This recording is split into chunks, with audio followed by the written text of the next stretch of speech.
ਪਟਿਆਲਾ ਦੇ conference hall 'ਚ ਰਾਸ਼ਟਰੀ ਮਹਿਲਾ ਕਮਿਸ਼ਨ ਦੇ ਦੇਸ਼ਵਿਆਪੀ ਪਹਿਲਕਦਮੀ ਮਹਿਲਾ ਆਯੋਗ ਆਪਕੇ ਦੁਆਰ ਦੇ ਵਜੋਂ ਕਮਿਸ਼ਨ ਦੀ ਮੈਂਬਰ ਮਮਤਾ ਕੁਮਾਰੀ ਨੇ ਪੁਲਿਸ ਲਾਈਨਸ ਵਿਖੇ ਮਹਿਲਾ ਜਨ ਸੁਣਵਾਈ ਕੀਤੀ। ਇਸ ਦੌਰਾਨ ਲਗਭਗ 40 ਮਹਿਲਾ ਸ਼ਿਕਾਇਤਕਰਤਾਵਾਂ ਕਮਿਸ਼ਨ ਦੇ ਸਾਹਮਣੇ ਪੇਸ਼ ਹੋਈਆਂ ਤੇ ਘਰੇਲੂ ਹਿੰਸਾ, ਉਤਪੀੜਨ, ਦਾਜ ਤੇ ਹੋਰ ਲਿੰਗਿਕ ਸੰਬੰਧੀ ਮੁੱਦਿਆਂ ਨਾਲ ਸੰਬੰਧਿਤ ਆਪਣੀਆਂ ਸ਼ਿਕਾਇਤਾਂ ਦਰਜ ਕਰਵਾਈਆਂ, ਪੇਸ਼ ਕੀਤੀਆਂ। ਮਮਤਾ ਕੁਮਾਰੀ ਨੇ ਹਰ ਇੱਕ ਮਾਮਲੇ ਦੀ ਸਹਿਜਤਾ ਨਾਲ ਸੁਣਵਾਈ ਕੀਤੀ ਅਤੇ ਜ਼ਿਲ੍ਹਾ ਪੁਲਿਸ ਅਧਿਕਾਰੀਆਂ ਨੂੰ ਨਿਰਪੱਖ ਤੇ ਸਮਾਂਬੱਧ ਜਾਂਚ ਯਕੀਨੀ ਬਣਾਉਣ ਦੇ ਨਿਰਦੇਸ਼ ਦਿੱਤੇ। ਮਹਿਲਾ ਕਮਿਸ਼ਨ ਨੇ ਇਸ ਗੱਲ ਤੇ ਜ਼ੋਰ ਦਿੱਤਾ ਕਿ ਔਰਤਾਂ ਨੂੰ ਨਿਆਂ ਪ੍ਰਦਾਨ ਕਰਨ ਦੇ ਵਿੱਚ ਦੇਰੀ ਬਰਦਾਸ਼ਤ ਨਹੀਂ ਕੀਤੀ ਜਾਵੇਗੀ। ਦੱਸਦੇ ਕਿ ਮਮਤਾ ਕੁਮਾਰੀ ਨੇ ਜ਼ੋਰ ਦਿੱਤਾ ਕਿ ਦੇਸ਼ ਭਰ ਦੇ ਵਿੱਚ ਇਨ੍ਹਾਂ ਮਹਿਲਾਵਾਂ ਜਨ ਸੁਣਵਾਈ ਕੈਂਪਾਂ ਨੂੰ ਆਯੋਜਿਤ ਕਰਨ ਦਾ ਕਮਿਸ਼ਨ ਦਾ ਮੁੱਖ ਉਦੇਸ਼ ਜ਼ਮੀਨੀ ਪੱਧਰ ਤੇ ਮਹਿਲਾਵਾਂ ਨੂੰ ਨਿਆਂ ਪ੍ਰਦਾਨ ਕਰਨਾ, ਉਹਨਾਂ ਨੂੰ ਨਿਆਂ ਦੇਣਾ, ਉਹਨਾਂ ਦੀ ਸ਼ਿਕਾਇਤਾਂ ਦਾ ਤੁਰੰਤ ਨਿਪਟਾਰਾ ਯਕੀਨੀ ਬਣਾਉਣਾ ਅਤੇ ਮਹਿਲਾਵਾਂ ਨਾਲ ਸੰਬੰਧਿਤ ਮਾਮਲਿਆਂ 'ਚ ਲਾਪਰਵਾਹੀ ਲਈ ਅਧਿਕਾਰੀਆਂ ਨੂੰ ਜਵਾਬਦੇਹ ਬਣਾਉਣਾ ਹੈ। का अभियान है कि जो महिलाएं गांव की है, जिनके केसेस हमारे पास आते हैं, वो दिल्ली तक जा नहीं सकती हेयरिंग के लिए। इसीलिए हम लोग पूरे भारत में डिस्ट्रिक्ट बाय डिस्ट्रिक्ट जा करके एक जन सुनवाई करते हैं, उनकी केस को सुनते हैं। उसी सिलसिले में पंजाब मेरा आना हुआ और कल मैं लुधियाना में थी, जहाँ की 44 केस को मैं एक दिन में देखी और उसका निष्पादन किया। आज मैं लुधियाना से पटियाला आई और पटियाला में सुबह 10 साढ़े 10 के बीच में पहुंचकर मैं आपका यहाँ जो जेल है, सेंट्रल जेल, वहाँ गई। वहाँ की महिलाओं से मिली, वहाँ की व्यवस्था को देखी। इसके बाद मैं ओएससी सेंटर गई, हेल्थ सेंटर गई और इन सब को देखने के बाद मैं यहाँ पर 44, यहाँ भी 40 केस लेके मैं आई थी और 4 केस नए मिले हैं। 44 केस को आज मैं यहाँ भी निष्पादन की हूँ, जिसमें कि एसपी और जिला के बड़े अधिकारी सभी थे। कल भी वहाँ पर एसपी और डीसी सभी लोग थे, उनके साथ बैठ के। और बाद में मैंने जो पाया, जिस सेंटर में मैं गई वहाँ जो पाया, उसमें जो हमारा फीडबैक आया वो मैंने जिला अधिकारी को जानकारी दी और उसके सुधार के लिए मैंने उनसे समय दिया कि आप 5 दिन के अंदर, 7 दिन के अंदर ऐसी चीज़ें जो उसको सुधारा जा सकता है, अच्छा किया जा सकता है, न्याय मिले, इसके लिए उनको मैंने निर्देश दिया। मैं ये निर्देश की हूँ कि आपके ज़िला में एक तेरे मेरे सपने, जो अभी मैं देख रही हूँ, एक नया अभियान हम लोगों ने चलाया है आयोग ने, कि जो मैं देख रही हूँ कि अभी शादियाँ बहुत टूट रही है, बहुत बिखर जा रहे हैं, अपने से भी शादी करते हैं या माता पिता शादी करा देते हैं, उसके बावजूद भी उनको प्रेम नहीं होता, प्रेम भाव नहीं होते, एक दूसरे से लगाव नहीं होता। जो हम लोग जब शादी किए थे उस समय का जो भाव था, आज वो भाव विकसित नहीं होता है।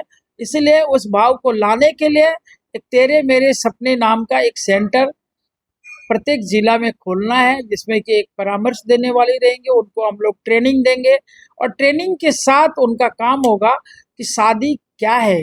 शादी सिर्फ गुड्डा गुड्डी का खेल नहीं है, शादी सिर्फ सेक्सुअल रिलेशन नहीं है, शादी एक ऐसा पार्ट है जिससे कि परिवार का निर्माण होता है, समाज का निर्माण होता है, राष्ट्र का निर्माण होता है। अपनी संस्कृति की रक्षा भी करनी है तो परिवार को सुसज्जित और संगठित होना पड़ता है। इसलिए ये अभियान के लिए भी आज मैंने कहा है कि आप जल्दी से जल्दी यहाँ पर पटियाला में यह सेंटर खुले, ताकि हमारी बेटियों को रोना न पड़े, हमारी बेटियाँ दुखी ना हो, उन्हें हर हमेशा शिक्षा मिले, स्वास्थ्य मिले, साधन मिले, उनकी जो ज़रूरत की चीज़ें हैं वो आयोग उसको देखने का काम करती है और मैंने आज इसको देखा है। मैम, जिस तरह की एनआरआई को देखकर शादियां करने लग जाते हैं घर वाले की, एनआरआई है, बाहर है, तो हमारा लड़का शादी कर लेते हैं, पर लड़का शादी करके वापस चला जाता है और उसका कोई समाधान नहीं होता कि लड़की यहीं पर रह जाती है और बाद में तलाक की बात आ जाती है कि एप्लीकेशन देते हैं कि हमारा लड़का वहाँ पर है, तो शादी के देखिए ऐसी जो मामला है ना, वहाँ भी आया और यहाँ भी है ये क्या है ना कि पंजाब में ही ज़्यादा है, क्योंकि पंजाब बॉर्डर लाइन से सटा हुआ है, लेकिन ऐसे एनआरआई सेल भी हमारे यहाँ है। एनआरआई का केस भी हम देखते हैं और उसके लिए जो पहल करना होता है उसको पहल करके हम वहाँ निष्पादन करते हैं। वहाँ से भी हम केस को मंगवाते हैं, उनको बुलाते हैं, उनका हियरिंग करते हैं और निष्पादन करते हैं। उसके लिए भी हमारे पास कई महिलाएं इस कानून का नाजायज फायदा भी उठाती हैं, उनके ऊपर भी शिकंजा कसा जा सकता है क्योंकि कई बार कानून का गलत इस्तेमाल भी करती हैं। कहाँ भाई, मुझे तो नहीं मिला एक भी। 2 दिन में मैंने 88 केसेस देखे हैं। एक भी केस में पुलिस ने नहीं बताए कि महिलाओं ने हमें हरास किया, लेकिन सारी बेटियों ने बताया कि पुलिस ने हमें हरास किया। सबसे ज्यादा केसेस अगर ये आया है यहाँ पर तो पुलिस हरासमेंट का है। ये तो बहुत दुखदायी है।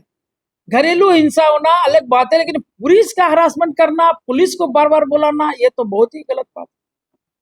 इसलिए मैंने आज विशेष कर ये कहा है कि ऐसी दोबारा ना हो। सारे केस को प्रॉपर देखिए, एक नोडल ऑफिसर बना दीजिए, वो नोडल ऑफिसर सारे चीजों को देखेगा ताकि उसका निष्पादन हो। मैम यहाँ पर कितनी देर में ये अपना जो आपने नई स्कीम शुरू की है, कब तक खुल जाएगा पटियाला? मैंने मांगा है, मैं उनको 1 वीक का समय भी दी हूँ। अगर वो नहीं देंगे तो मेरे पास दूसरा रास्ता है, कोई अच्छे एनजीओ से, कोई ट्रस्ट से उनको मैं सेलेक्ट करके उनको ट्रेनिंग दे के मैं खोलूंगी। मेरा लक्ष्य है तो मैं उसको पूरा करूंगी हर हाल। गवर्नमेंट की तरफ से की जाएगी? हाँ, मैंने डीसी को लेटर दिया है, एसपी को भी दिया है, वहीं से ऑफिस से सभी पूरे देश में लेटर दिया है। और इनको मैंने आज सेंसिटिव किया है कि आप जल्दी से जल्दी यहाँ पर एक सेंटर का निर्माण करावें, जिससे कि हमारी बेटियों को आगे बढ़ने में सहयोग मिले, संबल हो, सुरक्षित हो, संगठित हो और ये राष्ट्र सुंदर हो, मेरी कल्पना है। मैम जैसे तो वाले केस है, सबसे ज्यादा केस कौन से देखने को मिले अभी? मैं तो बता रही हूँ, पुलिस हरासमेंट का केस था, घरेलू हिंसा का केस है, डोरी डेथ का केस है, और वैसे केस अभी तक पेंडिंग है। 23 के केस पेंडिंग है, 24 के केस पेंडिंग है। तब आयोग को यहाँ आना पड़ा है। सरकार को, स्टेट गवर्नमेंट को भी इस मामले में सेंसिटिव होने की जरूरत है। ये वक्त है महिलाओं को बराबर के दर्जे में देखने का, तो बराबर प्रॉपर ट्रेनिंग की जरूरत है, बराबर आगे बढ़ाने की जरूरत है। जब तक सब मिलके, समाज और सरकार दोनों मिलके काम करेंगे तभी राष्ट्र का भला हो सकता है।